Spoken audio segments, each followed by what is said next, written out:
بسم اللہ الرحمن الرحیم. السلام علیکم ورحمۃ اللہ وبرکاتہ. میں محمد عثمان. ابھی حال ہی میں ایران کے ساتھ کافی جنگ و جدل چل رہا ہے. کیوں نہ ہم ایران کی ہسٹری جان لیں. میں آپ کو لے جاؤں گا سن 636 میں. 636 میں حضرت سعد بن ابی وقاص رضی اللہ تعالیٰ کے اگوائی میں عتبہ رضی اللہ تعالیٰ عنہ جو خلیفہ دائم تھے،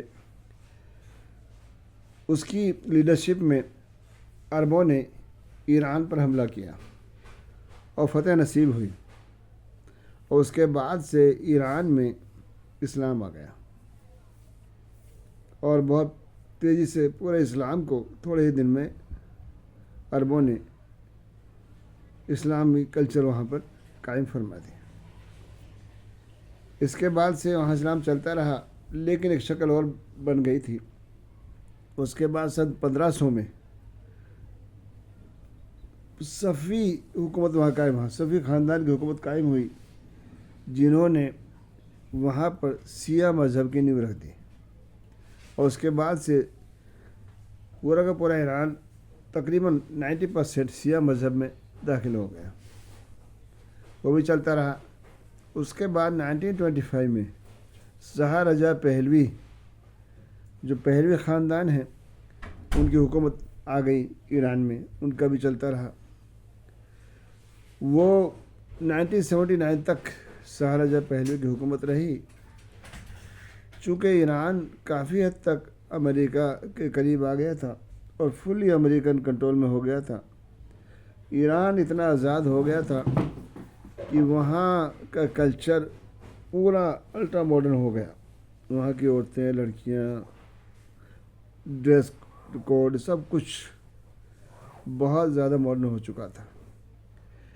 چونکہ ایران ایک مسلم کنٹری تھا، وہاں پر دھیرے دھیرے جو اسلامی کرانتی نے جنم لیا، اور لوگ شاہی دور سے فیڈ اپ ہو کر کے، کچھ انگریزی حالات سے الگ ہو کر کے، اور اسلام کی طرف جھکاؤ پیدا ہو گیا. پیرس میں بیٹھے ہوئے آیت اللہ خمینی صاحب، جو ایران کے سیاہ بہت بڑے ریلیجیس لیڈر تھے، وہ یہ کیمپین چلا رہے تھے. اور ایک دن اچانک ہی 1979 میں امام خمینی تہران آ جاتے ہیں. تہران ایئرپورٹ پر جیسے ہی لینڈ کرتے ہیں، تقریباً 10 لاکھ لوگ وہاں ایئرپورٹ پر سواگت کے لیے پہنچ جاتے ہیں. اب شاہ کے سامنے بہت پیچیدہ حالات پیدا ہو گئے. کیا کریں؟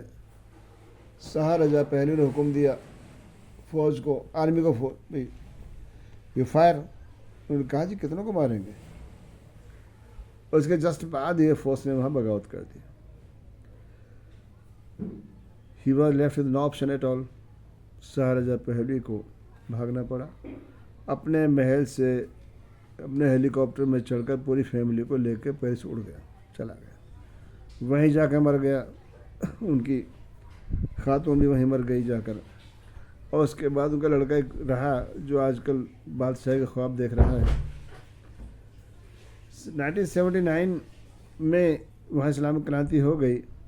آیت اللہ خمینی صاحب وہاں جو ہے بڑے سارے اقتدار آ گئے، اور اس کے بعد ایک کے بعد ایک کئی سرکاریں وہاں آتی جاتی رہیں. حالانکہ امام خمینی کبھی ڈائریکٹلی پولیٹیکل ہیڈ نہیں رہے، لیکن یہ وہ لے اور مہاتما گاندھی اس طریقے سے فادر فگر تھے. جیسے نیلسن منڈیلا ہوئے، مہاتما گاندھی جیسے ہوئے، تو اس طریقے سے لوگ ان کو مانتے تھے. اور جو بھی سرکار ہوتی تھی گویا کہ انہیں کے انڈر ہوتی تھی. یہ بھی چلتا رہا. اس کے بعد ہوا یہ کہ ایران نے ایکسٹینڈ لیا. انہوں نے یہ اعلان کہنا شروع کر دیا کہ بڑا شیطان چھوٹا شیطان. بڑا شیطان کہا امریکہ کو، چھوٹا شیطان کہنا شروع کیا رشیا کو. اور دھیرے دھیرے ایران امریکہ کے خلاف ہوتا چلا گیا. اور ایران نے جتنی رقم امریکن بینکس میں تھی اس کو مانگنا شروع کیا، تو امریکہ نے آنکھیں دکھا دی. تو ایران نے ان کے پورے جتنی ایمبیسی تھی ایران میں، تہران میں امریکن ایمبیسی، اس کا گھیراؤ کر لیا. اور 444 دن تک ایرانی ایمبیسی کے سٹاف کو بندک بنا کے رکھا. بڑی مشکل سے ایک ایگریمنٹ ہوا اور اس کو جو ہے چھڑایا جا سکا۔ حالانکہ اس سے پہلے امریکنس نے کئی کوششیں کی چھڑانے کے لیے، لیکن ناکام رہے۔ ایک بہت بڑا آپریشن بھی انہوں نے شروع کیا تھا، اور امریکہ سے رات کی گہرائی میں، اندھیری رات میں، کہیں ڈیزرٹ میں اپنے ہیلی کاپٹر اتار بھی دیے تھے، لینڈ کیے، لیکن اچانک ایک بس آئی اور بس کی نظر میں ہی پڑ گئے، تو سارا آپریشن فیل ہو گیا، یہاں تک وہ بیرسٹ ہو گئے۔ امریکہ کے لیے جلد پر جلد چڑھتی چلی گئی، اور آخر کار کہیں سمجھوتے کے تحت انہوں نے اس کو نکالا۔ لیکن امریکہ کو بہت ناراضگی اس بات پر ہوئی، اور ان لوگوں نے اب صدام حسین کو یوز کیا، اس کو راضی کیا کہ چلی تم چلی، کیونکہ بات دراصل یہ تھی کہ آیت اللہ خمینی آتے ہی اینٹی اسرائیل اسٹینڈ لے لیا اور اسرائیل کو سیدھا وارننگ دے دیا۔ اب یہ چلایا کہ اگر اتنے ہتھیار جو امریکہ نے اس کو دیے تھے ایران کو شاہ کے دور میں، بہترین ہتھیار دیے ہوئے تھے، ان کو جب تک ختم نہ کیا جائے تو اسرائیل کے لیے تھریٹ ختم نہیں ہوتا۔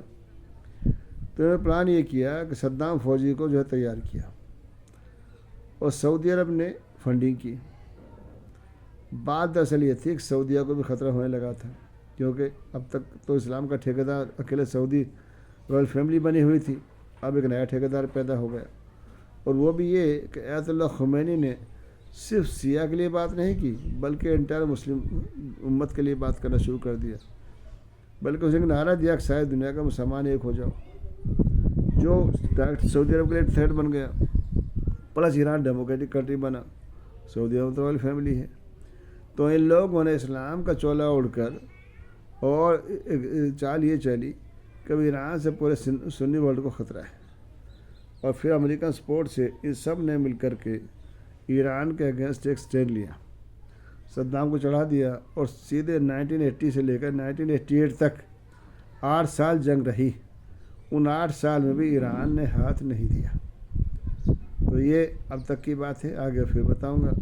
تو ایران اتنا آسانی سے ہاتھ دینے والا نہیں ہے۔ ایران کی دنیا میں ایمپررشپ رہی ہے۔ ایک زمانے میں دنیا میں 2 ہی ایمپررشپ تھی، پرشین ایمپررشپ جو ایرانیوں کی تھی، اور رومن ایمپررشپ جو یورپینس کی تھی۔ دنیا میں مشہور رہی ہیں چیزیں۔